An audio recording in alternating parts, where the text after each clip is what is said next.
Welcome to Jharkhand GS centre friends. आज हम लोग उद्भासल कर्ण जो खोट्ठा नाटक है जिसके रचनाकार है श्रीनिवास पानूरी जी, तो इसको हम लोग कंप्लीट करेंगे one by one, line by line, पूरे हिंदी अनुवाद के साथ, पूरे सारांश के साथ। तो आप लोग बने रहिए वीडियो के अंत तक, आप लोग को बहुत ही अच्छी तरीके से ये जो नाटक है समझ में आ जाएगी। ठीक है, तो शुरुआत करते हैं हम लोग उद्भासल कर्ण खोट्ठा नाटक। देखिए, इसके रचनाकार जो है इसको लिखा है श्रीनिवास पानूरी जी ने। श्रीनिवास पानूरी जी, इन्होंने ये जो नाटक है उद्भासल कर्ण, इसकी रचना श्रीनिवास पानूरी जी ने की है। तो श्रीनिवास पानूरी जी जो हैं, अगर खोरठा साहित्य की बात की जाए तो श्रीनिवास पानूरी के बगैर खोरठा साहित्य ही अधूरा है। इन्होंने बहुत सारी रचनाएं रची हैं, बहुत सारे नाटक और कहानियाँ लिखी हैं, और बहुत सारे कहानियों को तो हमें पढ़ना भी है श्रीनिवास पानूरी जी की। तो ये जो उद्भासल कर्ण है, इन्होंने रचना की थी इसकी 1963 में इसकी रचना की थी, लेकिन इसका जो प्रकाशन हुआ वो 2012 में हुआ था इसका प्रकाशन।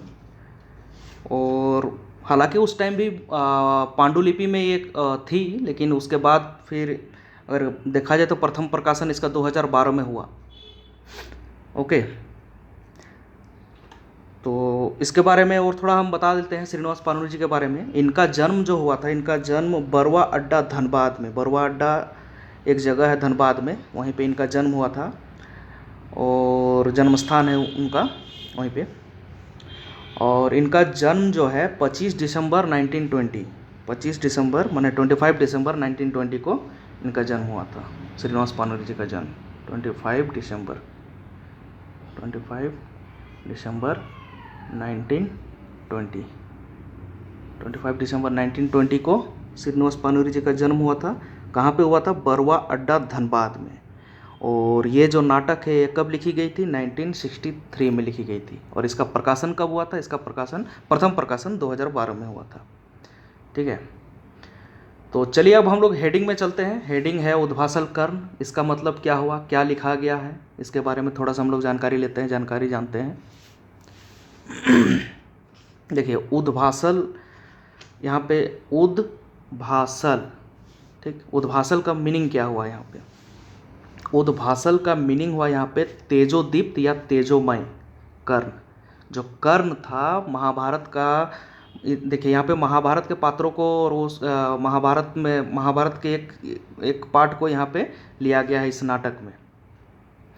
तो इसमें कर्ण के बारे में, इस नाटक में पूरे कर्ण के बारे में बताया गया है कि कर्ण की कहानी क्या थी, कर्ण क्या था, कौन था, उसके बारे में पूरे डिटेल क्या मतलब कर्ण के बारे में बताया गया है कि कितना तेजस्वी था कर्ण या कैसा था उसके बारे में। तो कर्ण का यहाँ पे लिखा गया उद्भासल कर्ण। उद्भासल यानी तेजोदीप्त कर्ण या तेजोमय कर्ण, तेजस्वी कर्ण, यहाँ का हेडिंग में ये हुआ। लेकिन बीच बीच में कभी आप देखिएगा इस नाटक के बीच में आएगा ओ उद्बासल, भ के जगह यहाँ पे बा हो। ठीक है, वो परीक्षा में पूछ सकता है। उद्बासल का मीनिंग क्या? उद्बासल, उद्बासल कर्ण मान लीजिए रहे, तो उद्बासल जहाँ पे रहेगा इसका मीनिंग क्या हुआ? इसका मीनिंग हुआ आपका परित्यक्त या उपेक्षित। परित्यक्त मतलब हो गया कि किसी भी चीज़ से वंचित रह जाना या उपेक्षित रह जाना। तो कर्ण जो था वो तो तेजस्वी था ही, तेजस्वी भी था, तेजोदीप्त भी था, लेकिन साथ साथ वो उपेक्षित भी था। तो कभी कभी लिखा हुआ आएगा उद्बासल कर्ण। उद्बासल यानी उपेक्षित कर्ण, जिसे बहुत कुछ चीज़ें ना मिली हो वही उपेक्षित। ठीक, तो वो हुआ और उद्बासल का मीनिंग क्या हुआ? उद्बासल का मीनिंग होगा तेजोदीप्त, तेजोमय। और उद्बासल का मीनिंग क्या होगा? इसका मीनिंग हो गया उपेक्षित या परित्यक्त। तो इसका भी मीनिंग पूछ सकता है, उद्बासल कर्ण का मीनिंग बताइए या उद्भासल का। तो दोनों आप लोग जान गए। ठीक, चलिए अब हम लोग आगे चलते हैं। इसकी थोड़ी सी हम लोग भूमिका देख लेते हैं कि भूमिका में क्या लिखे थे वो।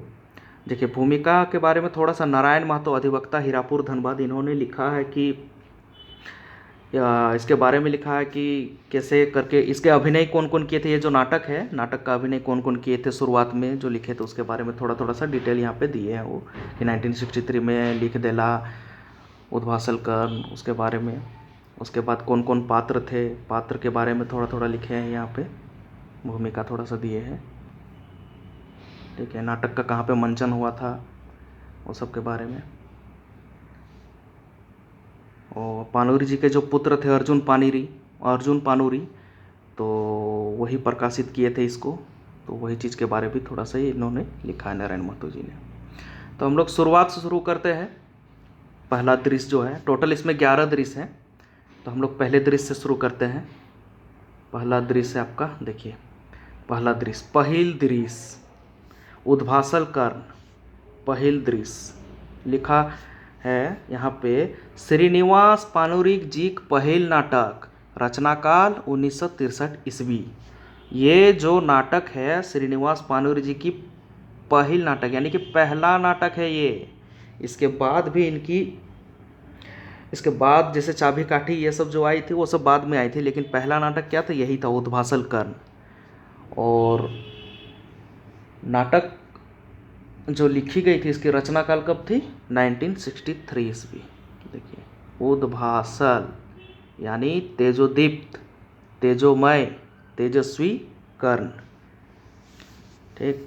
चलिए पहला दृश्य शुरू करते हैं हम लोग। पहला दृश्य कहाँ का, पहला दृश्य आपका कुंती से शुरू होता है। अब कुंती कौन थी, कुंती थी पांडवों की, पांचों जो पांडव थी उनकी जो माँ थी कुंती, तो उन्हीं से पहला दृश्य शुरू होता है। तो कुंती क्या था, यहाँ पे थोड़ा सा हम ब्रीफ बता देते हैं आप लोगों को। तो देखिए, कुंती का जब शादी नहीं हुआ था उससे पहले वो एक वरदान मांगी थी कि हम किसी भी वैसे पुरुष के बारे में सोचे जो बहुत ही तेजस्वी हो, उनके बारे में सोचे और उन्हीं का बेटा मेरे गर्भ में आ जाए। ये चीज़ कुंती को एक वरदान मिला था। तो यही चीज़ का लेके वो सूर्य भगवान का स्मरण करती हैं और सूर्य भगवान का बेटे जो है कर्ण उनके गर्भ में आ जाता है। तो वही चीज़ जब गर्भ में आने के बाद वो कुंती बोलती है बाद में कि बिना शादी किए हुए मेरा अगर ऐसा गर्भ में बेटा आ जाता है, बच्चे आ जाते हैं, तो हमको समाज में क्या मेरी प्रतिष्ठा रहेगी, क्या मान रहेगा, क्या करूँगी मैं। तो यही चीज़ को लेकर कुंती परेशान है। वही चीज़ यहाँ पे मतलब बताया गया है, यही फर्स्ट पार्ट में पहला दृश्य में कुंती का यहाँ पे शुरू से। देखिए कुंती क्या कह रही हैं, कुंती कह रही हैं, ओह ई बालक के कहाँ रखी, ई पाप के कहाँ नुकवी, की कहता लोक हमरा कौन आँखी देखता, ओह दुनिया कते बोड़ किंतु आज हमर नुकाय खातिर कोनो ठिन कोनो गाढ़ा नाय। बोल रही है जो उनको वरदान में जो बेटा मिला था, कुंती को जो वरदान में बच्चा मिला था, तो बोल रही कि इस बालक को हम कहाँ पे रखें, इस पाप को हम कहाँ पे छिपाएं, ये पाप के कहाँ नुकवी, ये पाप को हम कहाँ पे छुपाएं, कि कहता लोग हमरा, क्या बोलेगा लोग हमको, कौन आँखी देखता, किस आँख से देखेंगे, किस नज़र से देखेंगे हमको, क्या सोचेंगे कि बताओ बिना शादी किए हुए इसका गर्भ में बच्चा है, तो लोग क्या सोचेंगे, समाज क्या सोचेगा। वही चीज़ कुंती यहाँ पे चिंता कर रही है, बोल रही है, ओह दुनिया कते बोड़ किंतु आज हमें नुकाय खातिर कोनो ठिन कोनो गाढ़ा ना है। लेकिन देखो दुनिया कितनी बड़ी दुनिया है, लेकिन बताइए मैं ऐसी घृणा के पात्र बनी हुई हूँ कि हमको छुपने के लिए कहीं पे गाढ़ा यानी कि कहीं पे खड्डा भी नहीं मिल रहा हमको छुपने के लिए, इतना बड़ा दुनिया में। सोचिए हम ऐसा पाप किए हैं, ऐसा इसको मन में लग रहा है कुंती को। फिर वो भगवान को स्मरण करते हैं सूरजदेव का, जिनका पुत्र था कर्ण। तो बोलते सूरजदेव सूरजदेव, सूर्यदेव, ठीक। ई की करला तोहें जे धन दिला ओकरा हम आज रखे नहीं पारी। आपने जो धन दिया सूर्य भगवान, उसको तो हम रख नहीं पा रहे हैं, तो ये धन मेरा किस काम का। हे सूर्यदेव, आपने जो धन दिया हमको, बालक रूपी जो धन दिया, ये तो हम कहीं पे रख भी नहीं पा रहे हैं, तो क्या करें हम इसका। तोहें हमरा पूत देला, हम जे कुंवारी, हम जे बिहा नहीं भेल, हमर जे बिहा नहीं भेल, माने आपने जो हमको पुत्र दिया, हम तो कुंवारी हैं, हमर जे बिहा नहीं भेल, मेरा तो शादी भी नहीं हुआ है। लोग हमरा उल्टा कहता, लोग हमें मेरा जैसे उल्टा यानी कैरेक्टरलेस बोलता है इसको, बोल सकते हैं। तो हमको उल्टा बोलेगा लोग, पापिन बोलेगा, पाप करने वाली पापिन बोलेगा लोग हमको, जो पाप मतलब जो पाप करता है, पाप यानी जो अधर्म करता है, तो वो बोलेगा हमको। अंधा अंध कहेगा, नीच कहेगा, नीच यानी कि छोटे बोलेंगे हमको कि कैसी है, देखो इसके गर्भ में बच्चा था बिना शादी का। तो हमको हर तरह से समाज से हमको बहिष्कृत किया जाएगा। क्या करें सूर्यदेव, हमें बताइए। ओह, आज हम समाज में मुँह नहीं देखवे पा रही। आज तो हम समाज में अपना चेहरा भी नहीं दिखा सकते हैं, मुँह भी नहीं दिखा सकते हैं। हाय, कहाँ जाए की करी, कहाँ जाएं क्या करें, हमें बताइए भगवान। रेखा करा सूरजदेव, रेखा, रेखा लिखा हुआ है ना, रेखा मतलब रखा, रक्षा, रक्षा कीजिए सूर्यदेव, सूरजदेव, सूर्यदेव रक्षा कीजिए मेरी। देखिए रक्षा लिखा हुआ है यहाँ पे, रक्षा कीजिए। नारी की लाज रखा प्रभु, नारी का लाज रखिए प्रभु। माने हम जो स्त्री हैं इसका लाज को रखिए, इसकी मर्यादा को रखिए प्रभु। हमें आदमी क्या बोलेंगे, आपने जो वरदान दिया था इसका हम क्या करेंगे अगर हमारी शादी ही ना हुई है तो। अब क्या होता है कि आगे देखिए क्या लिखा हुआ है, आज नारीक लाज रखा ई अपयस की सह पारे कोमल हृदय नारी। बोल रहे हैं कि आज मेरा लाज रख लीजिए प्रभु। समाज हमको क्या कहेगा, लोग हमें क्या बोलेंगे कि ये जो कुंवारी कन्या है इसके गर्भ में बच्चा है, तो लोग हमें किस नज़र से देखेंगे, हम कहीं छिप भी नहीं पाएंगे। तो आज मेरी लाज रख लीजिए प्रभु। ये जो अपयस, ई अपयस की सह पारे कोमल हृदय नारी, माने ये जो अपयस होगा, यस और अपयस होता है ना, तो जो ये अपयस है इसको क्या कोमल हृदय वाली नारी जो है ये क्या सह पाएगी? आप हमें बताइए। कोमल हृदय की जो नारी है, जिसका हृदय, जिसका जो दिल है वो सॉफ्ट है इतना, तो क्या ये इसको सह पाएगी, इस अपयस को, इस अपमान को क्या वो सह पाएगी? आप हमें रक्षा कीजिए, सूर्यदेव को बोल रही है। तभी आकाशवाणी होता है वहाँ पे, आकाशवाणी। महाभारत आप लोग देखे होंगे तो सुने होंगे, वहाँ पे देखे होंगे कि बीच बीच में आकाशवाणी होती थी कि आकाश से कुछ वाणी होती थी और किसी को मार्गदर्शित किया जाता था। तो देखिए आकाशवाणी हुई उसी समय। देखिए क्या कह रहे हैं कुंती को, कातर ना हो कुंती, कातर ना हो कुंती, तोहर पुत्र दुनिया के श्रेष्ठ वीर दानी यशस्वी है। सबसे पहल सोना के पेटी एकरा भर के निश्चित मने गंगे बहाय दे, एकर मृत्यु नाय। इसका देखिए क्या बोल रहे हैं, आकाशवाणी हुई। आकाशवाणी क्या हुई? आकाशवाणी हुई कि कातर ना हो कुंती, बिल्कुल डरो नहीं कुंती, कातर ना हो, बिल्कुल डरो मत। तुम्हारा जो पुत्र है वो दुनिया का श्रेष्ठ वीर बनेगा, दानी बनेगा, यशस्वी बनेगा। और सबसे पहले इसको क्या करो कि सबसे पहले तुम सोना का एक पेटी लो और इसको भर के एकदम निश्चिंत भाव से, निश्चिंत मन से गंगा में बहा दो, इसकी मृत्यु नहीं होगी। आकाशवाणी हुई।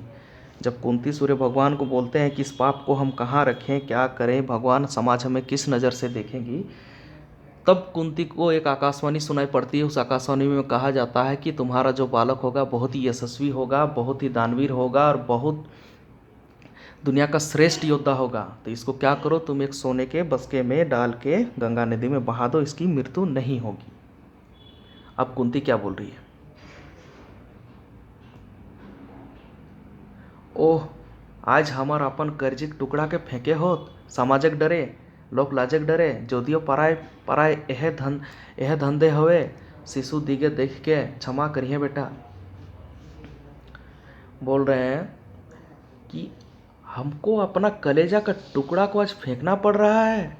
जब आकाशवाणी हुई कि तुमको फेंकना है इस अपने बेटे को नदी में सोने के पेटी में भर के, तो ये बोलती कि आज हमारा कलेजे के टुकड़े को आज तो हमको फेंकना पड़ेगा, समाज का डर से, लोकलाज का डर से। तो हम क्या करें, क्षमा कर देना बेटा हमको, ठीक है।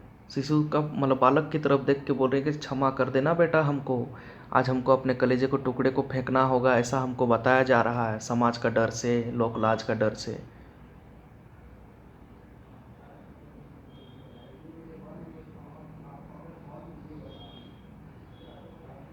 बच्चे की तरफ देख के बोल रही है, शिशु दिगे देख के, शिशु दिगे देख के क्षमा करिए बेटा, आज हम लाचार, आज हम विवश आवे से ना ना ना ना, ई ना हो पारे, खुद ही कंफ्यूज हो रही है, वो क्या करें क्या ना करें। आज बोल रही है क्षमा करना बेटा, आज हम लाचार हैं, आज हम विवश हैं, आज हमको तुमको बहाना पड़ रहा, अपने कलेजे के टुकड़े को हमको बहाना पड़ेगा नदी में, क्योंकि ये एक पाप है और ये समाज में इसके लिए हम कैसे मुंह दिखाएंगे। इसके लिए बोल रही कि क्षमा करना बेटा हमको। फिर मन में ही मन फिर सोच रही, ना ना ना ना, ये नहीं हो सकता, हम ऐसा नहीं कर सकते हैं। आग लगे समाज को, आग लागू समाज एक मुँह है, आग लगे समाज के मुँह में। हम माँ आदिशक्ति दुर्गा वीर परविशनी जगत जननी, सोनेह सोनेह स्नेह डूबल प्यारे भरल हमर हृदय, हम कैसे निठुर हो। क्या बोल रही है, क्षमा करना बेटा, आज हम लाचार हैं, आज हम विवश हैं। ठीक है, फिर मन ही मन वही बोल रही है, आवेश में बोल रही है। पहले तो बोली कि हमको क्षमा करना, हमको माफ़ करना बेटा, हम तुमको फेंकने के लिए विवश हैं। लेकिन फिर आवेश में फिर आ जा रही हूँ खुद ही, ना ना ये नहीं हो सकता है, ना ना ये ना हो पारे। आग लगे इस समाज का मुँह में, हम माय हम शक्ति दुर्गा वीर परविशनी जगत जननी, स्नेह डूबल प्यारे भरल हमर हृदय, हम कैसे निठुर हो। हम स्नेह में डूबी हुई, प्यार में भरी हुई, हम मेरा हृदय है, हम है जगत जननी, हम है दुर्गा शक्ति, हम है वीर परविशनी, हम जगत जननी। तो हम निठुर कैसे हो सकते हैं, एक माँ एक निष्ठुर कैसे हो सकती है। एक माँ किसी भी बेटे को कैसे फेंक सकती है, वो निठुर कैसे हो सकती है। ठीक है, हम तुमको फेंक नहीं सकते हैं। खुद ही बोल रही है कि हम समाज से लाचार हैं, फिर खुद ही बोल रही है कि एक माँ है वो जगत जननी होती है, कैसे फेंकेगी।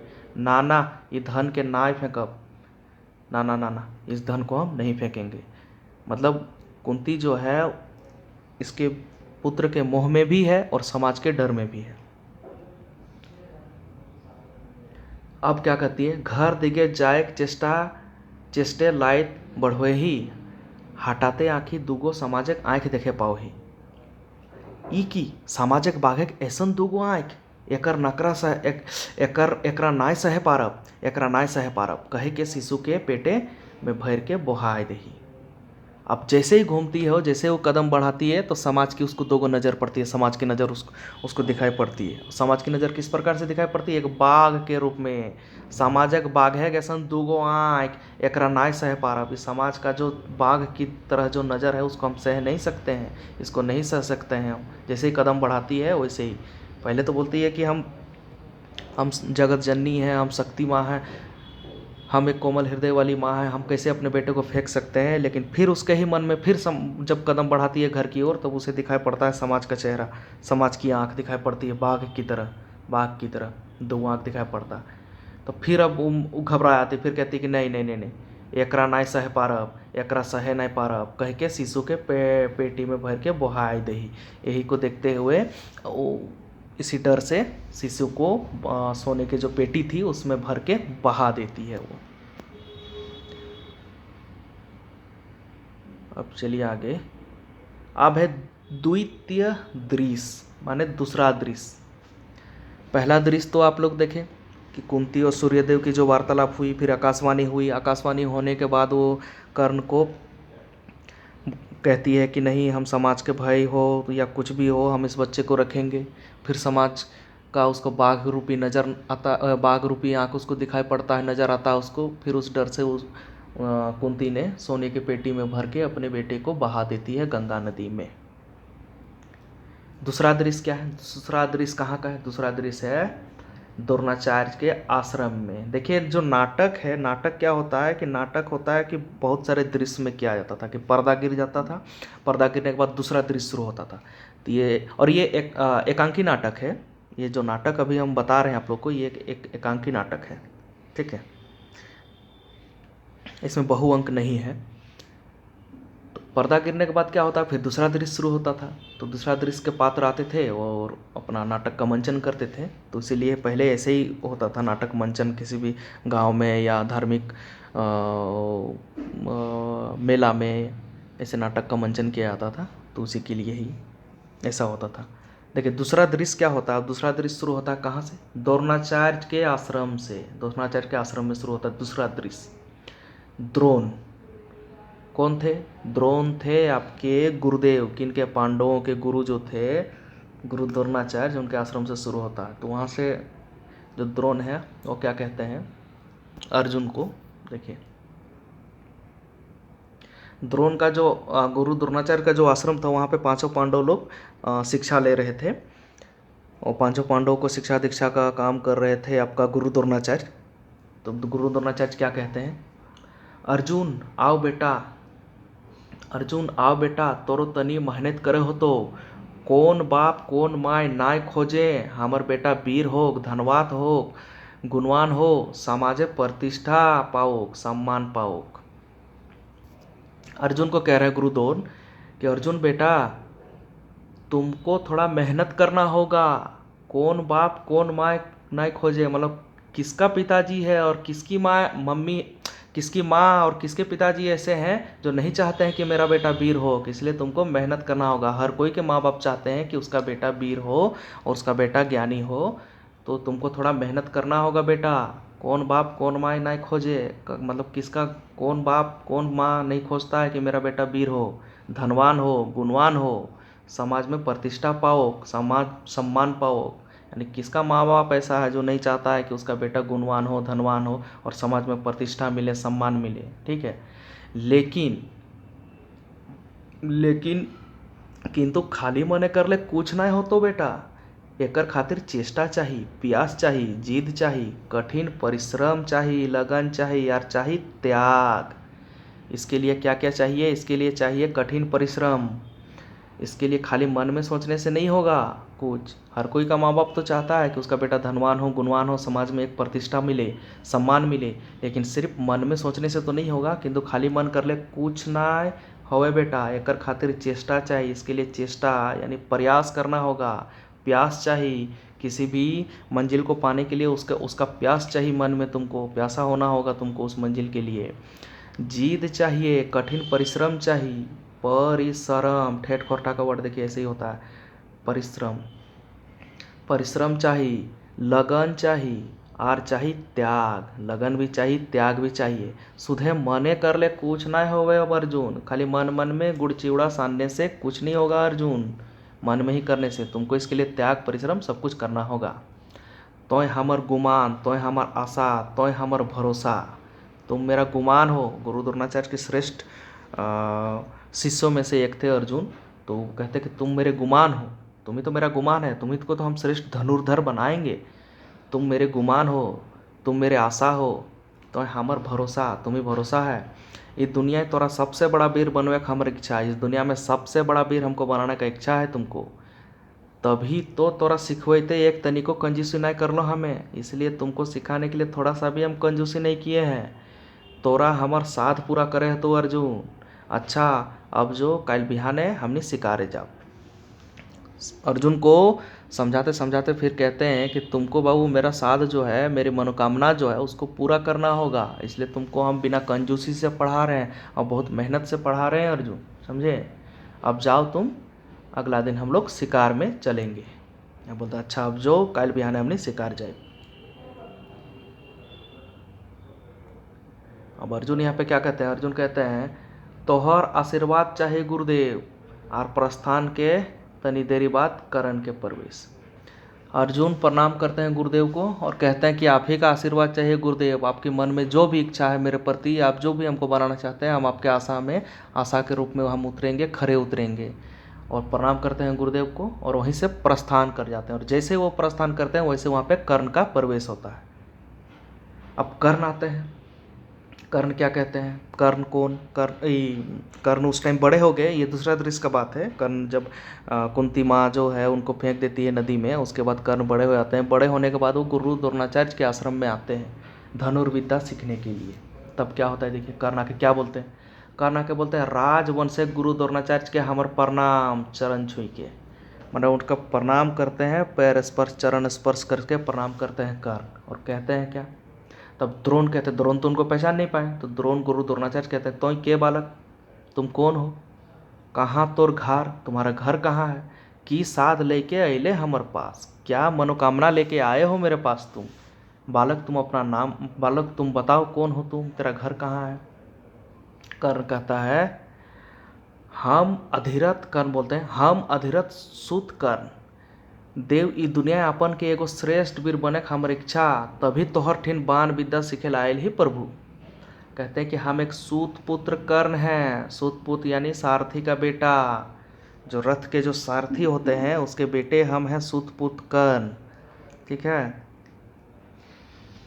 इस दुनिया में अपने आप को एक श्रेष्ठ वीर बनाने की इच्छा है हमको, बनने की इच्छा है हमको, तो इसीलिए हम आपसे विद्या सीखने के लिए आए हैं प्रभु। इसलिए तुमसे तभी तोहर ठीन बाण विद्या सीखे आए हैं प्रभु। हम एक सूत पुत्र हैं और इस दुनिया में अपने आप को एक श्रेष्ठ वीर बनाने की मेरी इच्छा है, तभी आपके पास एक विद्या सीखने के लिए आए हैं प्रभु। ठीक है। और अब अगले पाठ में वो क्या बोलते हैं,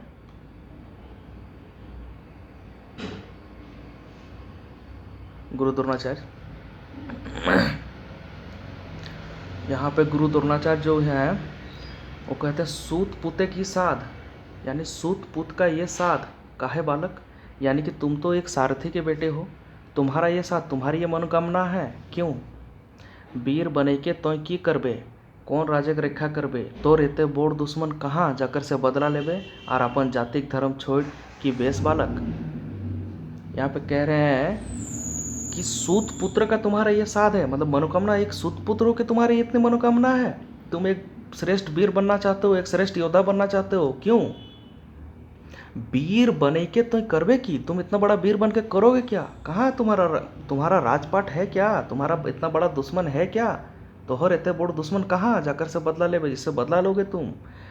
और अपन जातिक धर्म छोड़ के कि बेस बालक, और तुम्हारा अपना जाति का जो काम है, सारथी का जो तुम्हारा काम है, जाति धर्म जो है, जाति धर्म को अगर छोड़ के तुम एक राजपाट का काम करने लगोगे तो ये तो अच्छा नहीं है।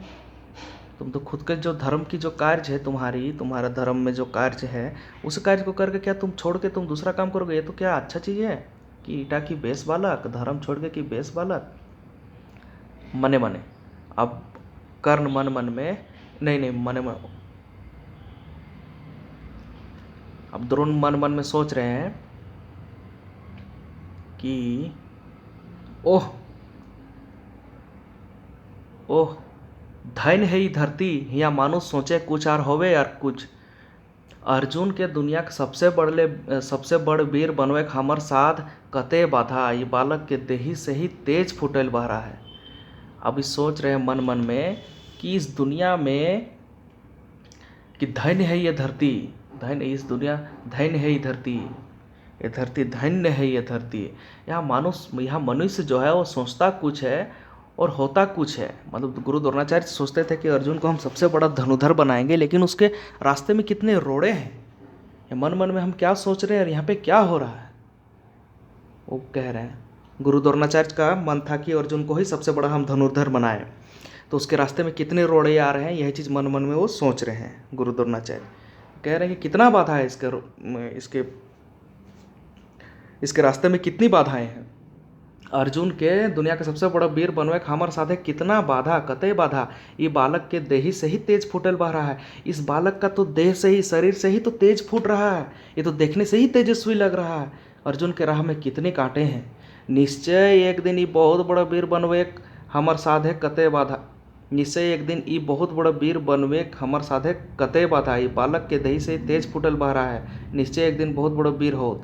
अच्छा, उसी लाइन को फिर लिखे हैं यहाँ पे, निश्चय ही ये एक बहुत बड़ा वीर बनेगा,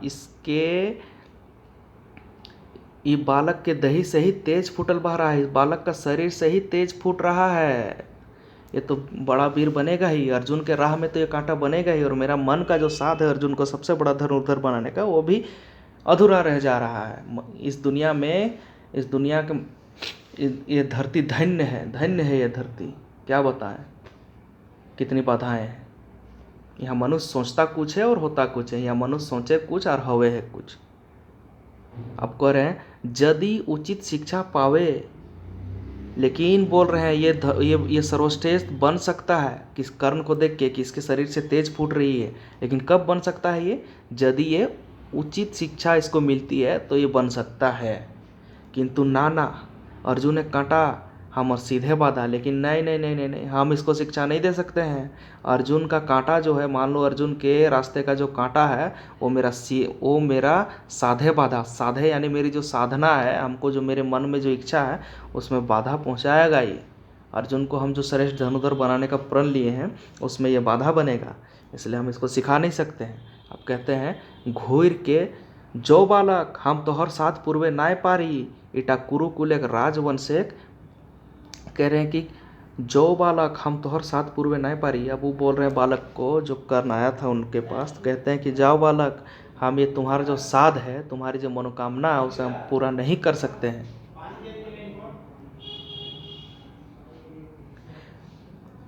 इटा कुरुकुल एक राजवंशेक राजकुमार सभेक अस्तर सीखेक आश्रम, मतलब कह रहे हैं कि यहाँ खाली राजकुमारों का ही यहाँ सीखने का आश्रम है, हम यहाँ तुमको नहीं सिखा सकते हैं। यहाँ तोरा कैसे रखी, यहाँ पे कैसे रखेंगे तुमको। आर तो सूते के बेटा धनुक सीख के की करबे, तोरा ये विद्या के दरकार ना। बोल रहे हैं कि तुम एक सूत का बेटा हो, एक सूत के लड़के हो, यानी तुम एक सारथी के बेटे हो। धनुष सीख के क्या करोगे तुमको इस विद्या की जरूरत नहीं है, तोरा ये विद्या के दरकार ना।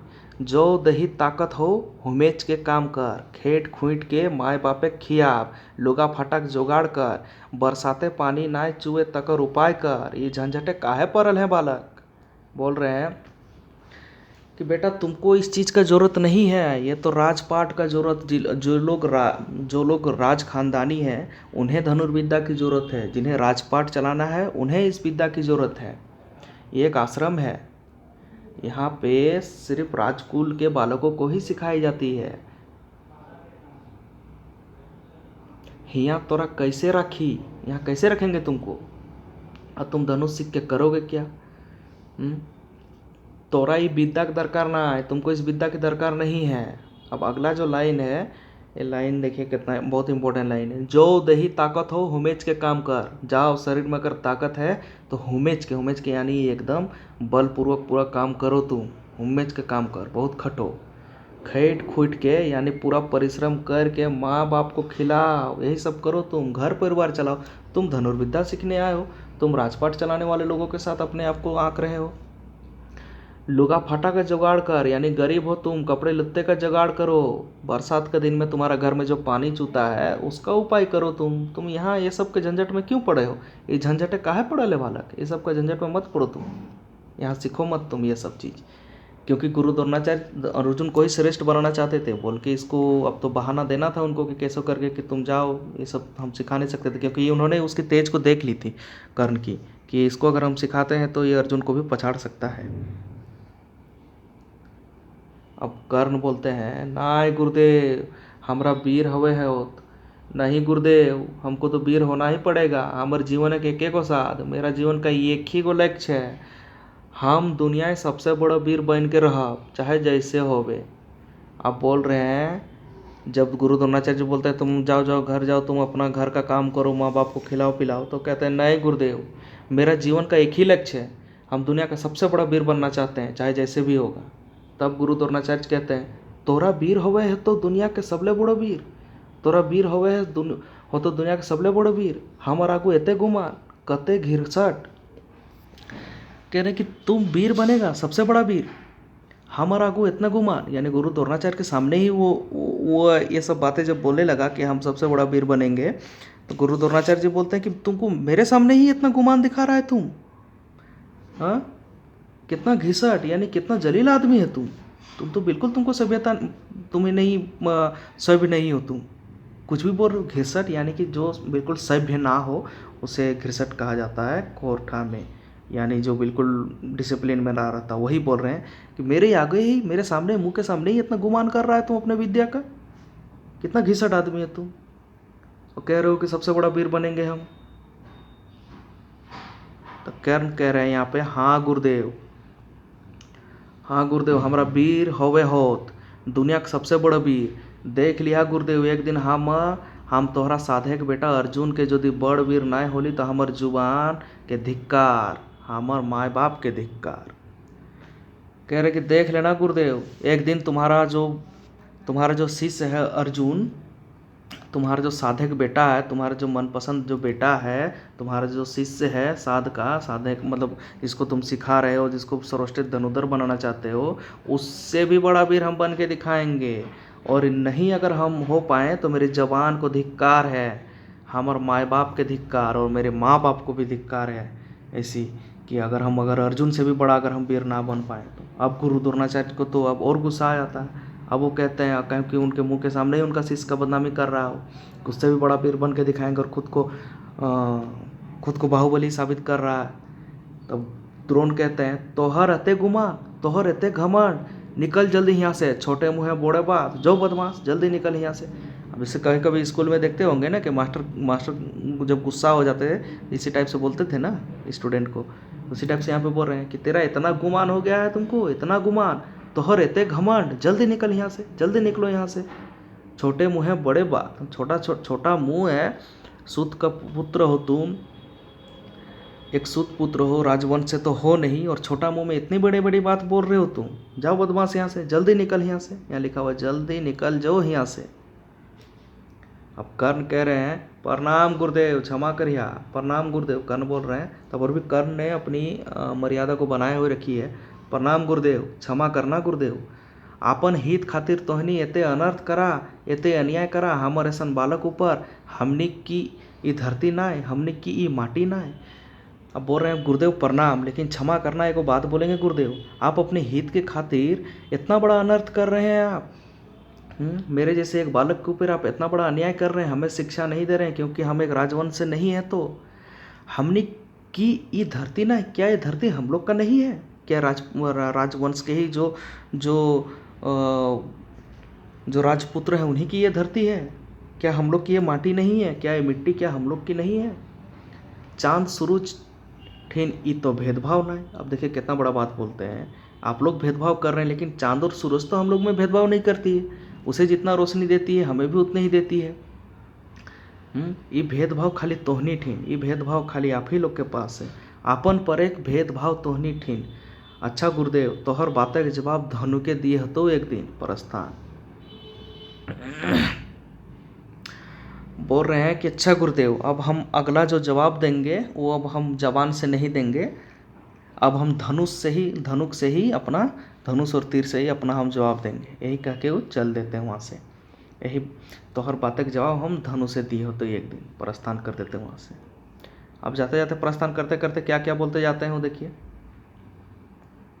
अब गुरु खोजते खोजते मन में क्या बोलते जा रहे हैं, गुरु खोजे जायत कर्ण रास्ते मने मने बोलते जाए, यानी गुरु खोजते टाइम रास्ता में मन में बोलते हुए जा रहे हैं। कौन? कर्ण बोलते जा रहे हैं। क्या बोलते जा रहे हैं मन में? ओह ई दुनिया कते छल, कते कपट, कते हिंसा, कते डाह, एको लोग सुध नाय, सभेक मने मेल भरल, सभेक मने पाप। अब जब इन्हें अपनी मनोमुताबिक नहीं मिल पाई, ना ही गुरु ने इन्हें सिखाया, ना गुरु जो द्रोणाचार्य थे वहाँ पे इनका, यहाँ गुरु द्रोणाचार्य के आश्रम में जब ये गए और वहाँ से जब ये लज्जित होकर निकलते हैं, बेइज्जत होकर कि तुम एक सुतपुत्र हो और तुम्हें हम शिक्षा नहीं दे सकते हैं, और गुरु द्रोणाचार्य के साथ जब बहस होती है उसके बाद निकलते हैं तो ये मन में बोलते हुए जाते हैं कि इस जो दुनिया है, ओह ये दुनिया कते छल, इस दुनिया में कितना छल है, कितना कपट है, कितना हिंसा है। हिंसा यानी हिंसा जो होता है ना उसे हिंसा यहाँ पे लिखा गया, हिंसा। कितना डाह है, मतलब कितना जलन है। एक को लोग शुद्ध ना है, एक भी आदमी शुद्ध नहीं है, अक्षय नहीं है, एक भी आदमी सत्य नहीं है। सभेक मने मैल भरल, सबका मन में मैल और पाप भरा हुआ है। सभेक अपन बाँचेक फिकीर, सभेक अपन चिंता, सबको अपना अपना चिंता है, सबको अपना अपना बचना है, सबको अपनी अपनी चिंता है। ये दुनिया के बदले होत एगो नतून दुनिया गढ़े होत। अब बोल रही है दुनिया को बदलना पड़ेगा, एक नया दुनिया लाना पड़ेगा, एक नया दुनिया गढ़े होत यानी एक नया दुनिया गढ़ना होगा, एक नया दुनिया बनाना होगा जहाँ गुणमान के आदर मिलत, सम्मान मिलत। जहाँ पे जो गुण वाले हैं वहाँ पे गुण की आदर मिलेगी, सम्मान मिलेगी। ये नहीं कि कोई राजपुत्र है या कोई राजा के बेटे हैं तो उसे ही सम्मान मिलेगी, ऐसा नहीं है। जिसके अंदर भी गुण होगा वो उसे सम्मान मिलेगी। जातिक दोष जहाँ होनहारे के रास्ते कांटा नहीं बनात, और जहाँ पे जाति का जो दोष है किसी भी होनहार के रास्ते के कांटा उसकी जाति ना बन पाए, ऐसा एगो दुनिया गढ़ना पड़ेगा हमको। की करी कहाँ जाए, अब तो केहू कोनो ना आए, कहाँ करें कहाँ जाए, अब तो कोई नहीं है मेरा अभी। फिर मन में सोचते हुए वो सोचते हैं कि अच्छा ठीक है, अच्छा तनी खुशी से मन में सोचते हैं कि द्रोणाचार्य के शत्रु परशुराम, यानी अब वो मन में सोचते हैं कि गुरु द्रोणाचार्य ने तो सिखाया नहीं मुझे, लेकिन इसके शत्रु कौन है, इसके शत्रु है परशुराम। ओकर शरण ऊ, हाँ वो जरूर हमरा शरण देता, वो जरूर शरण देता। मतलब मन में सोचते जाते हैं कि इतना मन में आजकल के दुनिया में लोगों का मन में मैल है, कपट है, हिंसा है, डाह है। फिर मन में सोचते हैं कि ये सबको अपनी अपनी पड़ी हुई है, लेकिन एक ऐसा दुनिया काढ़ना पड़ेगा जहाँ पे लोगों को उसके गुण से उसकी इज्जत हो, ये नहीं कि उसके जाति से उसकी इज्जत हो। फिर मन में सोचते हैं कि चलो गुरु द्रोणाचार्य जो हैं उन्होंने तो मुझे सिखाया नहीं, लेकिन गुरु द्रोणाचार्य के जो दुश्मन हैं परशुराम, वो जरूर हमें शरण देंगे, वो जरूर ठहर देता हमर खातिर, ना तो अपन खातिर जरूर, हमरो तनी जुक्ति लगावेगा। यानी अब कहते हैं कि हम वो हमको ज़रूर शरण देंगे, मेरे लिए ने तो नहीं, लेकिन कम से कम खुद के लिए ज़रूर मुझे शरण देंगे। हमको थोड़ा जुक्ति लगाना होगा, यानी हमको थोड़ा सा जुगाड़ लगाना पड़ेगा, जुगाड़ लगाना पड़ेगा, मन में सोच रहे हैं। अब तीसरा दृश्य शुरू होता है। 2 दृश्य खत्म हो गया है, टोटल 11 दृश्य हैं। तो तीसरा दृश्य शुरू होता है। द्रोण कहाँ पे ये दृश्य होता है, ये शिकार का जगह का है। शिकार में द्रोण, अर्जुन और कुकुर, कुकुर यानी एक कुत्ता है। तो ये तीनों दृश्य तीसरा दृश्य में यहाँ से शुरू होता है।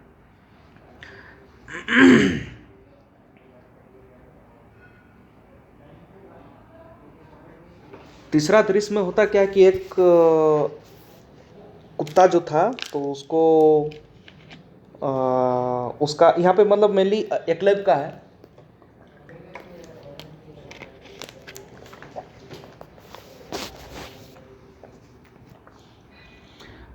देखिए शिकार है द्रोण, अर्जुन और कुकुर। माने इस शिकार में द्रोण जो है, अर्जुन है और कुकुर है।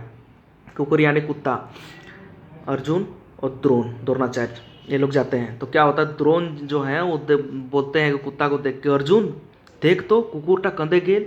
अपना जो कुत्ता लेके जाते हैं, वो गुरु द्रोणाचार्य का जो कुत्ता था उसको लेके जब जाते हैं तो बोलते हैं अर्जुन को कि अर्जुन देखो तो ये कुत्ता कहाँ पे चल गया, मेरा जो कुत्ता था वो कहाँ चल गया, और चुप भेले काहे, और चुप हो गया क्यों भाई, देखो थोड़ा, अभी तो भूं भूं कर रहा था, अभी तो भूक रहा था, एक ने तो भूखे हले। अर्जुन बोल रहे हैं प्रणाम करके जाहे और तुरंत घूर आय के कहे। अब अर्जुन प्रणाम करके जाते हैं गुरु द्रोणाचार्य को कि ठीक है अभी हम देख के आते हैं गुरुदेव कहाँ चल गया हम लोग का कुत्ता। इन लोग शिकार में गए थे तो बोलते हैं कहाँ चल गया अभी कुत्ता, जाके देखते हैं हम, और प्रणाम करके निकल जाते हैं। वो प्रणाम गुरुदेव, कुकुरटा के मुँह बांध से एगो युवक बंद कर देल है, किंतु कुकुरटा के कुछो नहीं भेल है। कहते हैं कि प्रणाम करके बोलते हैं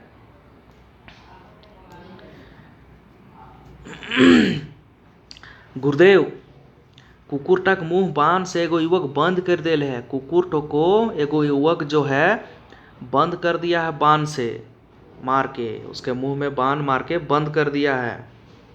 लेकिन कुकुरटा के कुछो नहीं भेल है। लेकिन वो कुकुर जो कुत्ता है उसको कुछ नहीं हुआ है, बांध मारा है उसके मुंह में लेकिन कुछ नहीं हुआ।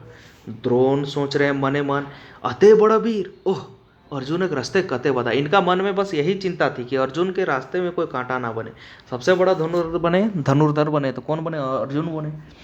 इससे बड़ा वीर और कोई होना नहीं चाहिए। इनकी मन में यही इच्छा थी, मन में यही साधना थी। तो वही देख रहे हैं कि अरे भाई अब फिर से कोई एगो वीर आ गया। कौन आ गया, अभी ये तो कर्ण को भगाए थे। ओह अर्जुन के रास्ते कते बधा, से दिन वो बालक के भगैली कि आज ई आए टपकल। अब बोल रहे हैं कि उसी दिन तो एगो लड़का को हम भगाए थे कि आज एगो नया आदमी आके टपक गया। कौन है रे भाई, अर्जुन दिखे ताक के, अच्छा चल देखी कहाँ है वो, अच्छा चलो देखते हैं कहाँ है वो, कौन ऐसा वीर है जो मारा है कि उसके कुत्ता को एक भी बांध नहीं लगाया लेकिन उसका मुंह बंद हो गया। अर्जुन थोड़े दूर जाते देखा गुरुदेव वो गाछ तर एगो जुआन हाथे तीर धनुष ले खड़ा है। अर्जुन द्रोण के देखवे है। अर्जुन जो है दिखाते हैं गुरु द्रोणाचार्य को, देखिए वो जो पेड़ के पीछे खड़ा है, एगो गाछ के नीचे में, पेड़ के नीचे में एगो लड़का जुआन यानी एक युवा लड़का हाथ में तीर धनुष लेके खड़ा है। वही लड़का मारा है, और ऐसा तीर मारा है कि कुत्ता भौंक भी नहीं पा रहा है लेकिन उसको तीर भी नहीं लगा है, इतना तीरंदाज है वो। द्रोण बोलते अच्छा चल ओकर पास। दुयो जाहत युवक आगू बाढ़े है तो के बालक कि साहस से कुरु वंशक राजगुरु द्रोणाचार्य के कुकुर ऊपर बाण प्रहार कर ले तोर एते साहस एते हिमायत। बोल रहे उसको जाके वो जो लड़का था उसको जाके बोलते हैं कि तुम्हारा इतना साहस। अच्छा चलो कर पास दुयो जाहत युवक आगू बाढ़े है तो ही के बालक। अब जाके उसको पूछते हैं तुम कौन हो बालक, क्या साहस है तुमको कि कुरु वंश जो वंश था इन लोग का, ये कुरु वंश था, तो कहते कि कुरु वंश का राजगुरु जो द्रोणाचार्य है इनके कुकुर को तुम बाण मार रहा है, तुम्हारा इतना साहस, तोहर एते साहस एते हिम्मत, बताओ कौन हो तुम। अब एकलव्य कहते हैं कि गोड़े गिरते, एकलव्य अब जो है एकलव्य गोड़ में गिरते मतलब पैर में गिर जाते हैं, कहते हैं क्षमा कर हा गुरुदेव, बेधानपुत हम, बेधानपुत यानी हम एक आदिवासी बच्चा है, हम बेधानपुत हैं। एकलव्य हमर नाम, एकलव्य हमर नाम, मेरा नाम हुआ एकलव्य, समझे। एक दिन तोहर ठिन शीश बने गेल हेली किंतु तोय तैयार नाय भेला, तखन हम तोहर मुरुद बने ले और ओकरे अपन गुरु मान के सीखे लगली। तोहर कृपा आज हम धनुक बिंदा पूर्ण भेली, पूरल माने तोहर कृपे आज हमर धनुक बिंदे पूरल। बोले एक दिन हम आपसे सीखने के लिए गए थे लेकिन आप तैयार नहीं हुए, उसके बाद हमने आपका एक मूर्ति बनाई और अपना धनुष विद्या को उसी मूर्ति से देख के सीखने लगे और आज हम अपना धनुक विद्या को पूरा किए, धनुक विद्या पूरा यानी पूर्ण हो गए हम। तो गुरु द्रोणाचार्य सोच रहे हैं कि पूर्ण हो गया ये, पूरा हो गया ये सीख के पूर्ण, अच्छा तो तोर परीक्षा लिए हो, अब पूर्ण तो तुम हो गया भाई, तुम तो अपने आप को बोल रहे हो कि हम पूरा सीख लिए हैं, सब जान गए हैं, तो चलो तेरा परीक्षा लिया जाए। मार तो सामने आँखी ठोंट ले, मार के देखो तो उस जो चिड़िया है उसकी ओंठ में मार के दिखाओ तो हमको तीर। एकलव्य बाण चिड़िया के मारे हैं, अब एकलव्य तुरंत बाण मारते हैं उस चिड़िया को मारते हैं उसके ओंठ में, उसके जो चिड़िया का जो चोंच है उसमें मार के बोलते हैं कि मार के दिखाओ, तो एकलव्य उसके चोंच में मार के दिखाते हैं। अब गुरु द्रोणाचार्य देखते हैं उसको, कहते हैं अचरज करके, अब मतलब अचंभित होकर वो देखते हैं गुरु द्रोणाचार्य, कहते हैं कि इतना सीधा निशाना, एक एते सीध निशान, एक आगू तो अर्जुन ने कुशल नाय बेस, बेटा के सिखवे ही चले है वीर बोन ले। बोल रहे इतना कुशल निशाना इसका, इसके आगे तो अर्जुन का भी नहीं चलेगा। इतना कुशल निशाना है इसका, ये तो हम उसको चोंच में मारने के लिए बोले, ये तो मार दिया, अभी सिखाते हैं इसको, बेटा के सिखवे ही चले है वीर बन ले, बड़का वीर बन ले चल रहा है, रुको बेटा तुमको सिखाते हैं।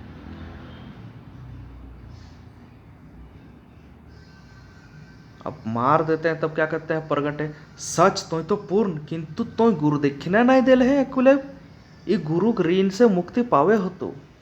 अब कह रहे तुम तो मार दिया भाई, तुमको तो हमको देख के लगा हाँ, लेकिन तुम अब मन में सोच रहे हैं कि ये तो अर्जुन का रास्ता में तो ये कांटा ये भी है बहुत बड़ा, और अर्जुन तो इतना कुशल भी नहीं है कि ये जैसा मार रहा है तीर वैसा वो मार पाए। तो अब मन में सोचते हैं कि इसको तो हमको सिखाना पड़ेगा, बड़ा वीर बनने चल रहा है। तो कहते हैं कि किंतु तो ये गुरु दक्षिणा नहीं दिल है एकलव्य, तुम तो गुरु दक्षिणा नहीं दिए हो एकलव्य, ये गुरु के ऋण से मुक्ति पावे है तो गुरु का ऋण खाली लेके, गुरु का ऋण से तो तुमको मुक्ति देना होगा, क्योंकि जो बिना गुरु दक्षिणा दिए हुए अगर तुम किसी चीज़ का मतलब कोई चीज़ सीखते हो तो तुम्हारा पूर्ण नहीं हो सकता है, गुरु को तो गुरु दक्षिणा देना पड़ेगा, इस ऋण से तुमको मुक्ति लेना पड़ेगा। अब क्या होता है, एकलव्य बीच में टोक के, मतलब बीच में ही टोक देते हैं गुरुदेव को कि हमर ऋण है गुरुदेव जे तोहरा दो, गुरुदेव हमको क्या ऐसा ऋण है जो हमको देना पड़ेगा, आप बताइए गुरुदेव, हम बिल्कुल देंगे आपको।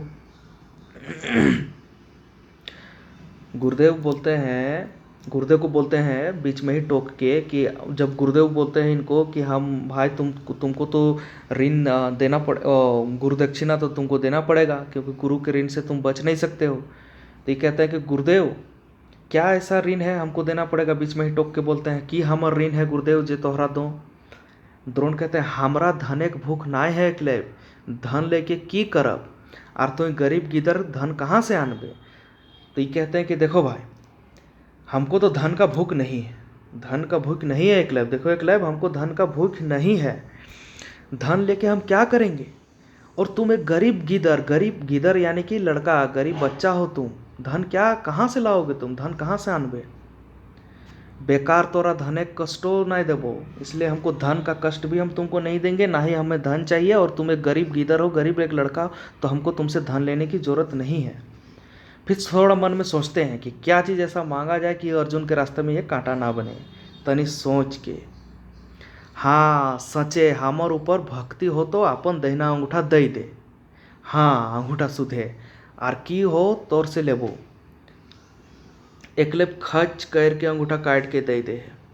अभी बोलते हैं कि हाँ अब अगर सच में मेरे ऊपर तुमको भक्ति है तो अपना दहिना अंगूठा काट के दे दो। तो अपना दायां हाथ का जो अंगूठा है वो हमको काट के दे दो भाई, अंगूठा।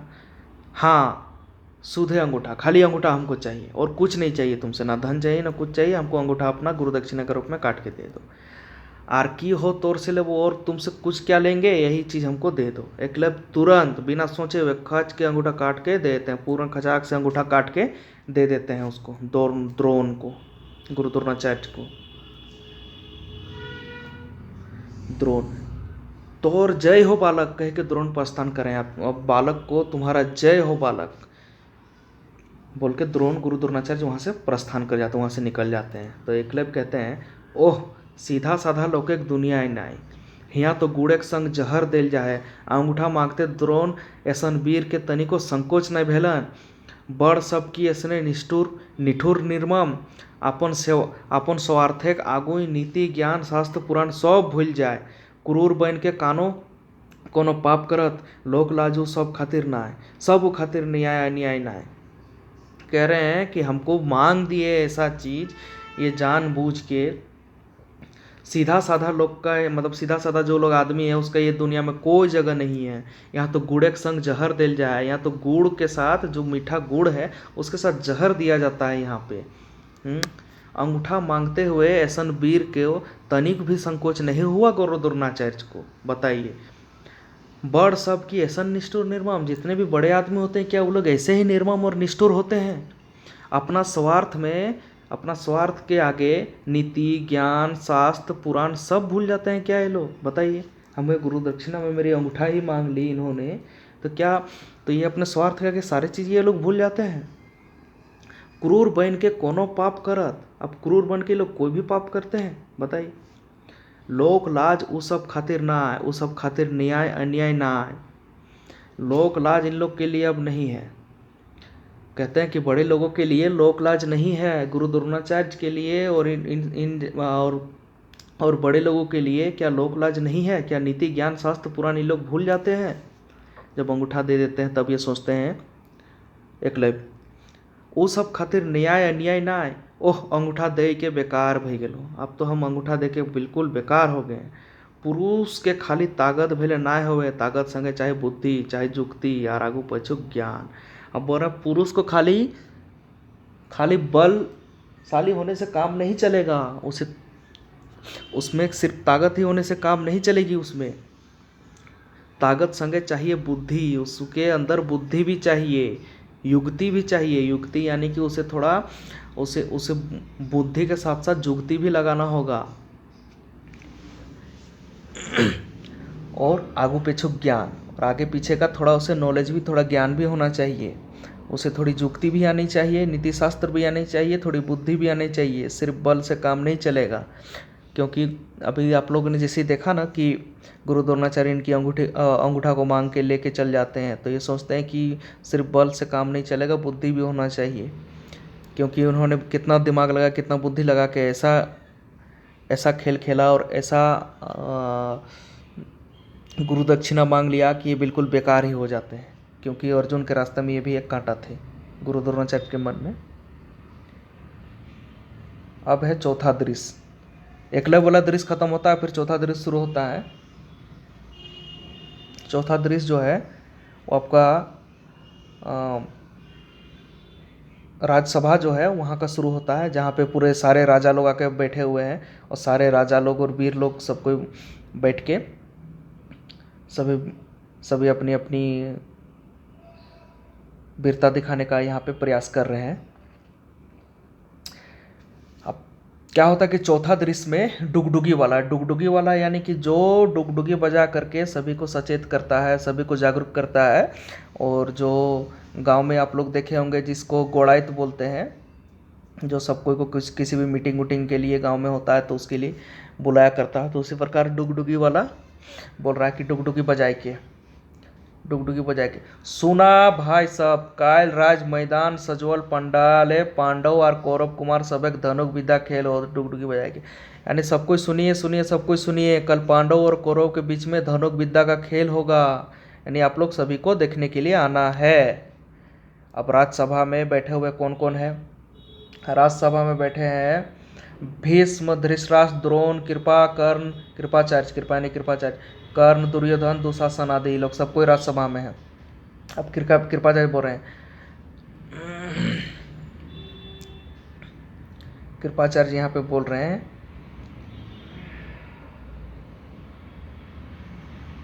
यहाँ पे कर्ण आए हैं ये भी अपना वीरता का कौशल दिखाने के लिए। तो कृपाचार्य उसका परिचय लेना चाहते हैं कि कौन ऐसा वीर है जो जितने भी पांडव हैं कौरव हैं इन लोग के साथ ये अपना वीरता का कुशलता दिखाने के लिए आया है, तो अपना परिचय दो भाई। कृपाचार्य कहते हैं तोय के वीर तो अर्जुन संगे खेले की इच्छा रखे हैं, यदि तोय अपन परिचय दें तो कौन राजक वंशक तेज तोय के तोर माता पिता इलची संगे तो अर्जुन खेले नहीं पारे, वो पांडव वंश गौरव। कह रहे हैं कि कौन हो भाई वीर, तुम कौन हो वीर? तो के वीर कर्ण को पूछ रहे हैं, तुम अर्जुन संग का खेलने का इच्छा जो तुम रख रहे हो तो कौन हो वीर तुम?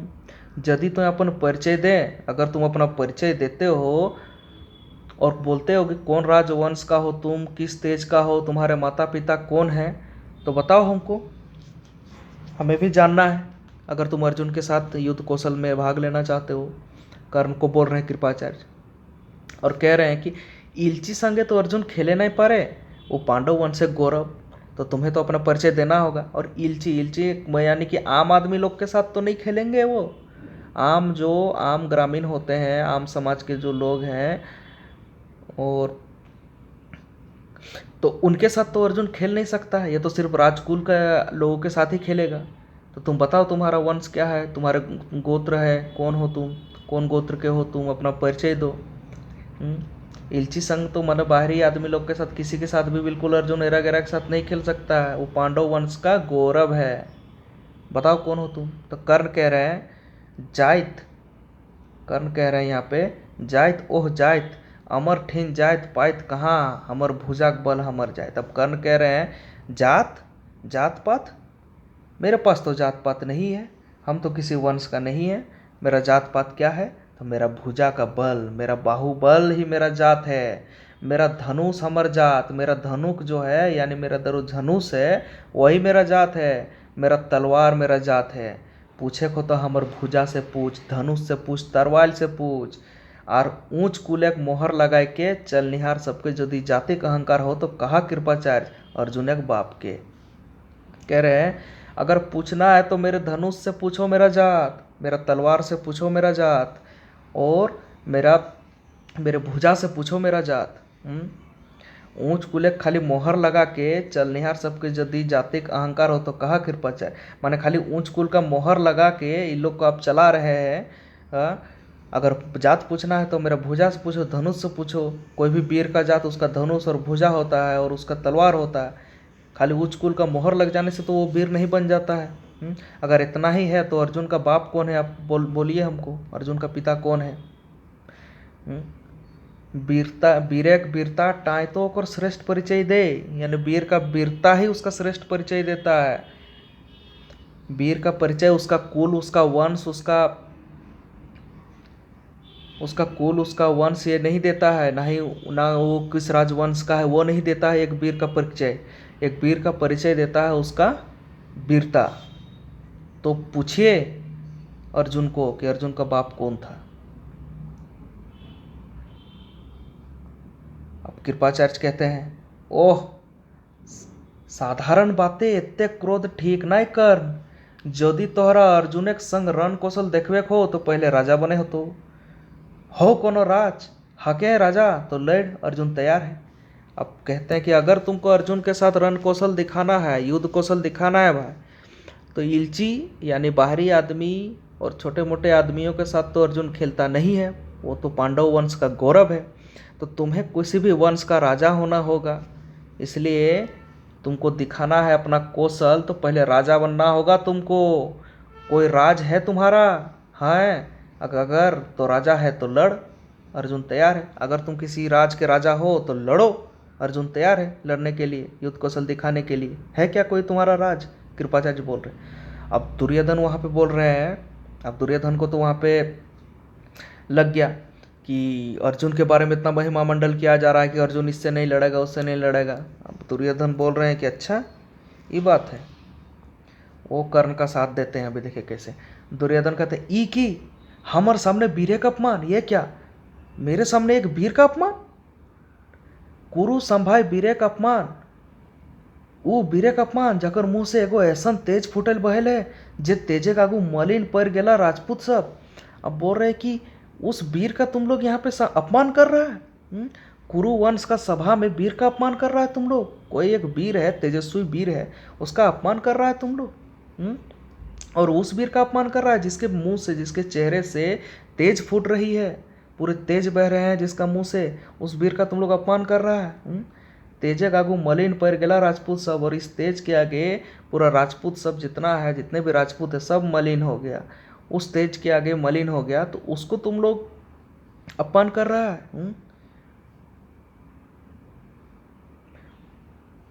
ई की हमार सामने वीर का अपमान, कुरु संभाय वीर का अपमान, वो वीर का अपमान जाकर मुंह से एगो ऐसा तेज फूट बहल है जे तेजे आगू मलिन पड़ गेला राजपूत सब। ठीक है, यहाँ तक समझ गए आप लोग। अब हुआ, अब कह रहे हैं कि चूर भय गेल वो सब एक झूठा गुमाने किला, यानी जितने भी राजपूत थे, जितने भी पांडव थे, सबका तो झूठा गुमान का किला है, वो तो सब चूर हो गया।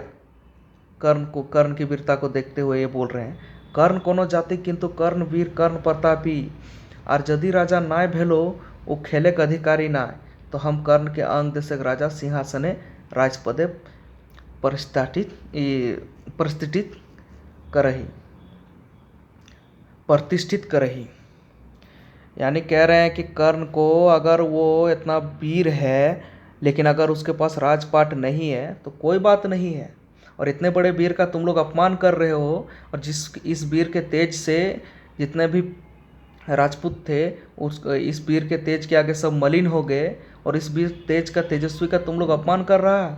और जितने भी घमंडी थे, जितने भी राजपूत घमंडी, जितने भी पांडव थे, सब कोई तो सब चूर भय गए लोग, और जितने भी झूठा गुमान लेके ये लोग चल रहे थे कि हम बड़ा वीर हैं, इसके सामने तो सब कोई का गुमान चूर हो गया। तो कह रहा कोई बात नहीं, कर्ण कोनो जाति किंतु कर्ण वीर कर्ण पर, कोई अगर जाति का भले ये है या ना है लेकिन कर्ण वीर है, कर्ण प्रतापी है, और यदि राजा नाय भेलो तो वो खेले के अधिकारी नाय, तो हम कर्ण के अंग देशक राज सिंहासन राजा पदे प्रतिष्ठित करही। यानी अगर वो खेलने के लिए अगर वो ये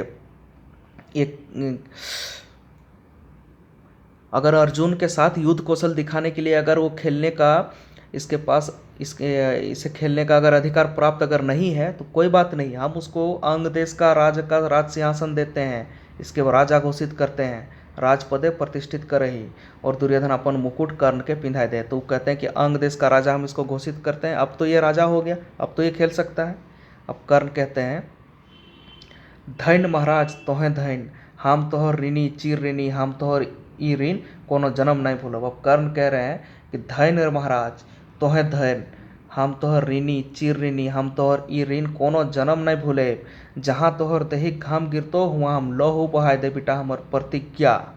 अब कर्ण कह रहे हैं कि धन्य महाराज जी आप धन्य हैं, आप बिल्कुल धन्य हैं, आपका हम ऋणी हो गए, आपका हम चिर ऋणी हैं, यानी आपका हम आप कभी भी किसी भी परेशानी में पड़िएगा हमें याद कीजिएगा, आपका हम ऋणी बन चुके हैं। अब हम आपका उद्धार मेरे सर पे आपका उद्धार है। हम तोहर ई ऋण कोनो जन्मे नहीं भूलब। ये तुम्हारा, ये आपका जो ऋण है मेरा सर में, ये हम किसी भी जन्म नहीं भूलेंगे। और जहाँ तोहर दही घाम गिरतो वहाँ हम लहू बहत, इटा हमार प्रतिज्ञा। जहाँ तुम्हारे शरीर से बस पसीना गिरेगा वहाँ हम लहू बहा देंगे। ये आज हम प्रतिज्ञा ले रहे हैं। आज आपने बहुत ही बड़ा हमारा साथ दिया है, तो आपका पसीना जहाँ गिरेगा वहाँ हम लहू बहा देंगे। कर्ण बोल रहे हैं। तो भीम कह रहे हैं राजा भेले की है तो सारथी के बेटा भेक राजपाट चलवा। तो बोल रहे हैं राजा बनने से क्या होगा भाई, सारथी का बेटा तो सारथी ही रहेगा, रथ चलाने वाला का बेटा।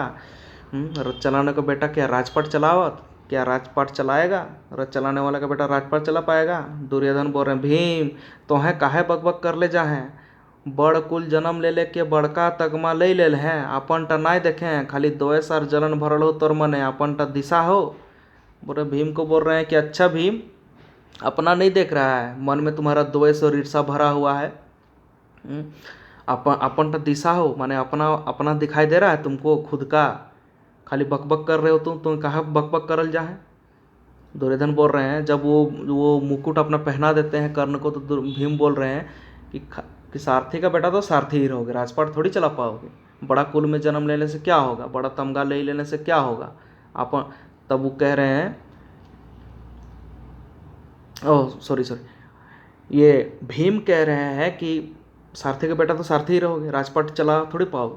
तब दुर्योधन कह रहे हैं कि भीम तुम खाली बकबक मत करो, बड़ा कुल में खाली जन्म ले लिए हो, बड़ा तमगा ले लिए हो, तुम्हारे अंदर खाली द्वेष और जलन भरा हुआ है। अपना टा नहीं देखे हैं, माने अपना टा नहीं दिशा हो, यानी अपना नहीं दिखाई दे रहा है तुमको, दूसरा को देख रहा है तुम क्या कर रहा है क्या नहीं। अब कृपाचार्य कह रहे हैं ओह तोहनी तो बेकार के झगड़ा बढ़ायल रहा, तोहनी एको कटिक संकोच ना हो, चल अब साँझ भय गए। अब कृपाचार्य बोल रहे हैं कि आप तुम लोग फालतू में बेकार में लड़ाई झगड़ा बढ़ा रहा है, तोहनी के एको कंटिक संकोच नहीं लागो हो, और तुम लोग को बिल्कुल भी थोड़ा सा भी संकोच नहीं लग रहा है, कोई ये चिंता नहीं लग रहा है किसी चीज़ का, तुम लोग चलो यहाँ से, बिल्कुल में झगड़ा मत बढ़ाओ, चल अब साँझ भाई चलल, यानी चलो अब शाम हो गया, अब तुम लोग चलो भाई यहाँ से लड़ाई झगड़ा बंद करो, समझा। तो ये दृश्य यहाँ पे ये दृश्य खत्म होता है,